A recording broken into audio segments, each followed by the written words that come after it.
What if your connection to the United States was never a coincidence, but a calling? Think about that for a moment. You who were born on this land and grew up hearing that anything is possible. You who crossed an ocean or a border and chose to begin again here.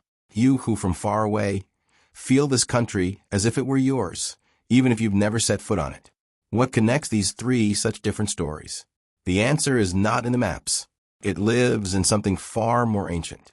The United States of America is, before anything else, an idea. One of the few nations in the world built not on common blood or ancestral territory, but on a promise. The promise that you can arrive with nothing, become anything, and leave something that lasts. That idea, cross centuries, cross the Atlantic, cross generations, and still moves people today with the same force of a wind that never stops. But what did your soul truly come here to learn? In this documentary, we will explore 4 spiritual forces that shaped and still shape the American soul. The first is the dream, that almost religious faith that tomorrow can be greater than today. The second is the frontier spirit, the primitive and sacred impulse to cross the boundary of the known in search of what does not yet exist. The third is reinvention, the radical belief that no past story needs to define who you will become. And the fourth is exceptionalism, the deep feeling, sometimes silent, that this country has a unique role to fulfill in the world. These 4 forces are not political abstractions. They live in the hands of those who work before the sun rises. They live in the gaze of those who check their bags at an airport and never look back. They live in the screen of someone who, sitting thousands of miles from here, watches a sunset over the Grand Canyon and feels, without understanding why, that place belongs to them. You who were born here know exactly what we are speaking about. That mixture of pride and tension, that feeling of carrying a legacy that is at once a burden and a privilege. You who chose this country as your home know the weight of leaving something behind, and the quiet courage it took to believe in a new land. And you who admire the U.S. from afar feel that there is something in this energy, a particular vibration of possibility, that finds no equal anywhere else in the world. You are all right, and you are all here for the same reason, because the soul that chooses the United States came to learn a lesson found nowhere else. What happens when a human being decides, with all their strength, to believe in the impossible? And it all begins with a word Americans learn before they even know how to read. Dream. But has anyone ever stopped to ask, where does that dream come from? And what does it truly want from you? There's a word that belongs to America the way sauteed belongs to Portugal or wabi-sabi belongs to Japan. A word that cannot be fully translated because it is not just a concept. It is a lived experience, a collective heartbeat, a promise whispered from parent to child across centuries. That word is dream, and in America it was never just a dream. It was a religion. You who grew up in this country know exactly what we mean. You heard it at the dinner table and in graduation speeches. You saw it in your parents' tired eyes after a double shift. That quiet, unbreakable belief that the sacrifice was worth it, that tomorrow would be different, that the next generation would go further. That is not ambition. That is faith. You came to America from somewhere else, whether from Mexico or Nigeria, from India or El Salvador, from the Philippines or Ukraine. You did not come just for a job or a visa. You came because something inside you recognized that promise. You felt it like a frequency before you could name it. The dream called you and you answered. And you who love this country from afar feel it too. In the movies, in the music, in the stories of people who arrived with nothing and became something. The dream crosses borders without a passport. It always has. But here is what the dream rarely tells you. It is not a destination. It is a practice, a daily act of choosing to believe when the evidence says otherwise. The great American writer James Baldwin once sat in a cafe in Paris and wrote about a country he both loved and fought because he understood that the dream, at its deepest, was not about success. It was about the audacity of hope in the face of an imperfect reality. And every American, native-born or naturalized, living there or carrying it in their chest from the other side of the world, knows both sides of that coin, the pride and the disillusionment, the morning when the dream feels close enough to touch, and the night when it feels like it was never meant for you. That tension is not a flaw in the American soul. It is the engine of it. because a dream that costs nothing teaches nothing. The spiritual lesson of the American dream is not that you will get what you want. It is that the act of wanting, of daring to want out loud, without apology, changes who you are. It transforms the dreamer before it delivers the dream. So ask yourself, wherever you are right now, what was the dream that first connected you to this country? Not the postcard version, the real one, the one that lived in your chest before you knew its name. That dream is still there, and it is still trying to tell you something. But there is something that came before the dream, something that made the dream even possible. Because you cannot dream of a destination if you are not first willing to move. And Americans have always moved. Before there was a flag, before there was a constitution, before there was even a name for this country, there was a direction. West. Always west. The frontier is not just a chapter in American history. It is a chapter in the American nervous system. A encoded impulse, passed down not through genes, but through stories, through the particular way a father looks at the horizon and a child learns, without a single word being spoken. That the horizon is where life begins. You who were born in this country feel it, even now. That restlessness, that subtle dissatisfaction with the familiar, the urge to move to a new city, start a new business, try a new life. Other cultures call this instability. Americans call it growth. And there is a spiritual truth buried in that difference. Because the frontier spirit was never really about geography. It was about the courage to exist in the unknown. You who came to America from another country lived this spirit before you ever arrived. The moment you decided to leave, the moment you looked at everything you had built, everyone you loved, the language that held you like a home, and chose the unknown anyway, you became the frontier. You did not cross into America. You became the most American thing there is. And you who feel drawn to this country from afar, who have never left your city but dream of open roads and second chances, you carry the frontier spirit too. It lives in every moment you consider doing something that frightens you. Every time you stand at the edge of something new and lean forward instead of back. The original American frontier was violent and contradictory. It brought possibility for some and devastation for others. And no honest telling of this story can ignore that weight. But the spiritual inheritance it left behind, the belief that the edge is not a wall but a door, that belongs to everyone who has ever had to start over with nothing, but the decision to keep going. There is a reason Silicon Valley was built in America. There is a reason the moon landing happened here. There is a reason immigrants from every corner of the earth chose this particular shore. It is not just policy or economy. It is frequency, a vibration that says, here, the unknown is not the enemy. Here, the unknown is the invitation. The frontier taught America something no classroom could, that identity is not fixed, that a person like a country is always in the process of becoming, that the most important territory you will ever explore is not a place on a map. It is the unmapped space inside yourself where who you were ends and who you could be begins. And when the frontier disappears, when there is no more west to ride toward, no more edge to cross, something extraordinary happens. The American soul turns inward and discovers the most radical frontier of all, the possibility of becoming someone entirely new. No other culture on earth has made reinvention a virtue the way America has. In most of the world, you are who your family made you. You carry the name, the trade, the neighborhood, the accent. And these things are not burdens, they are anchors. They tell you who you are when you forget. But America looked at that anchor and said, what if you didn't need it? What if you could drop it right here, in this harbor, in this valley, in this city you've never been to before, and simply begin? That question is both the greatest gift and the deepest wound the American soul carries.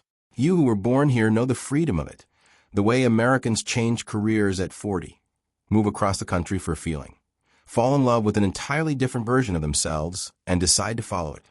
There is no other place in the world where a 50-year-old says, I'm reinventing myself, and everyone around the table nods, as if this is the most natural thing imaginable. Because here it is, you immigrated to America, lived reinvention, not as a choice, but as a necessity. You did not get to decide whether to change. The change happened to you. through, sometimes violently, and sometimes with a grace that still surprises you when you remember it. You learned a new language not just with your mouth, but with your entire personality. You became someone your childhood self would not fully recognize. And somewhere in that disorientation, something extraordinary was quietly being born. You who admire America from afar feel the pull of this too. The fantasy of starting over, of going somewhere no one knows your story, and writing a new one from the first page. That fantasy is not escapism. It is the soul recognizing something true, that you are not the sum of what has already happened to you. You are also everything you have not yet chosen to become. F. Scott Fitzgerald wrote that there are no second acts in American lives, but Americans have spent the century since proving him wrong, magnificently, stubbornly, repeatedly wrong, because the second act is not just possible here. It is expected. It is practically required. The spiritual teaching hidden inside reinvention is not that the past doesn't matter. It is that the past is not a sentence. It is a foundation. Every version of yourself you have ever been is still inside you, not as a ghost, but as raw material. The immigrant who arrived with 2 suitcases. The dreamer who failed the first 3 times. The person who lost everything and had to learn slowly and painfully what actually mattered. All of them are still here. All of them contributed something to who you are standing right now. And America, at its most spiritually honest, has always known this, that becoming is not a betrayal of who you were. It is the highest form of loyalty to who you were always meant to be. But reinvention without purpose is just movement. And the American soul at its deepest has always sensed that its transformation was never only for itself, that there was something larger at stake, a mission, a light that was meant to reach further than any single life could carry it. In 1630, before the United States even existed as a nation, a Puritan leader named John Winthrop stood on a ship in the middle of the Atlantic Ocean and spoke words that would echo through 4 centuries of American identity. He called the new settlement they were sailing toward a city upon a hill, a place that the whole world would be watching, a place with a responsibility not just to survive, but to shine. That sermon was never forgotten, not by the founding fathers who built a republic on Enlightenment ideals, not by Abraham Lincoln, who called America the last best hope of earth, not by John F. Kennedy, who invoked Winthrop's image in his farewell address, not by Ronald Reagan, who added one word. He called it a shining city upon a hill, and not by the millions of people across the world who have looked at this country, with all its contradictions and all its scars, and still seen something that felt like a beacon. You who were born in America carry this in your bones, whether you chose to or not. That particular mixture of pride and responsibility, the feeling that your country matters in a way that goes beyond borders, that what happens here sends ripples across the entire world. You have felt the weight of that, the way the world watches, judges, hopes, and sometimes resents. That is not accident. That is the spiritual contract of exceptionalism. You immigrated to America and became American know something about this that native-born citizens sometimes miss. You chose this country. You looked at it from the outside, with clear eyes and full knowledge of its failures, and you still chose it. That act of choosing, deliberate, costly, irreversible, is itself a form of faith in what America represents. You became living proof of the idea. Your very presence here is a statement that the promise still holds, and you who love America from afar participate in this exceptionalism too, perhaps more honestly than anyone, because you see what Americans sometimes cannot see from the inside. You see the jazz and the civil rights movement and the moon landing and the literature and the technology and the extraordinary generosity of a people who, despite everything, keep showing up for strangers. You see the idea clean and luminous, even when the reality is complicated and painful. The spiritual danger of exceptionalism is arrogance, the belief that being chosen means being above. But its spiritual gift is responsibility, the understanding that to whom much is given, much is required. The American soul, at its most evolved, has always known the difference, has always understood that the city upon a hill is not a throne. It is a lighthouse, and a lighthouse does not exist for itself. It exists so that others do not get lost in the dark. Every dream that was dared, every frontier that was crossed, every identity that was shed and rebuilt, all of it was pointing toward this. A soul capacious enough to hold the contradictions of an entire world and still choose to believe in something better. And perhaps that is the final lesson the American soul was always moving toward. Not that this country is perfect, but that the belief in what it could become never dies. That the light, no matter how many times it flickers, has never gone out. And now, with all of this inside you, one question remains. What does your soul want from America? Not what you want from it practically. The career, the passport, the opportunity, the safety. But what is the deepest part of you? The part that existed before this life and will exist after it. What does that part recognize in this particular country, on this particular soil, under this particular sky? Because everything we have explored together points to the same answer.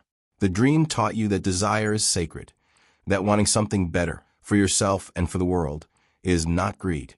It is a spiritual act. The frontier spirit taught you that the unknown is not something to be survived. It is something to be entered deliberately with your whole chest, because that is where the next version of yourself is waiting. Reinvention taught you that you are not a fixed thing, that the story is still being written, that no chapter, no matter how dark or how glorious, is the final one. And exceptionalism taught you that whatever light you carry is not yours to keep. It is yours to offer, that the point of becoming was never just becoming. It was always shining. These four forces are not separate ideas. They are four movements of the same song. The dream gives you the reason to go. The frontier gives you the courage to move. Reinvention gives you the freedom to change along the way. And exceptionalism gives you the understanding that the journey was never only about you who were born in America. This is your inheritance. Not just a flag or the history or the complicated, beautiful, unfinished experiment of democracy. Your inheritance is this capacity to hold a broken thing and still believe it can be whole. To live inside a contradiction and refuse to let it be the last word. That is not naivety. That is one of the most demanding spiritual practices a soul can choose. You came to America from somewhere else. You did not leave your home. You expanded it. Every language you still dream, in every recipe you brought with you, every memory of a street that no longer looks the same. All of that lives inside the American story now. You did not assimilate into America. You became part of what America is still becoming. And that is not a small thing. That is everything. And you who love this country from afar, who carry its music in your headphones and its landscapes in your imagination and its contradictions in your conversations. You are not outside the story. You never were.